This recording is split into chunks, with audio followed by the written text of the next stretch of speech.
अगर आप भी चाहते हैं कि आरसीएम म्यूजिक के वीडियो सबसे पहले आप तक पहुंचे, तो लाल बटन को दबा के चैनल को सब्सक्राइब जरूर करें और साथ में बेल आइकन को दबाना ना भूलें।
जकरा बेटा बाटे ओकरो होई बेटी हो, तब काहे लोग दहेजवा समझे खेती हो, समझे खेती हो। जकरा बेटा बाटे ओकरो होई बेटी हो, तब काहे दहेजवा बुझे खेती हो। लागत दवाई दिलो पापा जी के हमारा एटियन के ए माई हो, कैसे के बियाह होई बेटियन के ए माई हो, कैसे के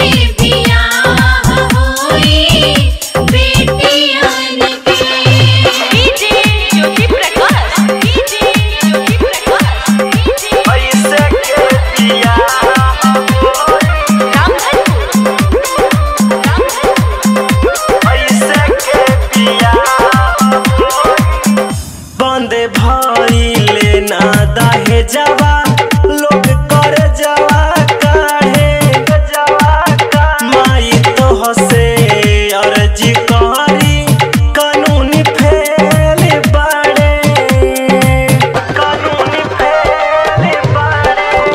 बंदे भइले ना दहेजवा लोग कर जवा काहे माई सुना तू ही अर्जी कानूनी फेल बाड़े।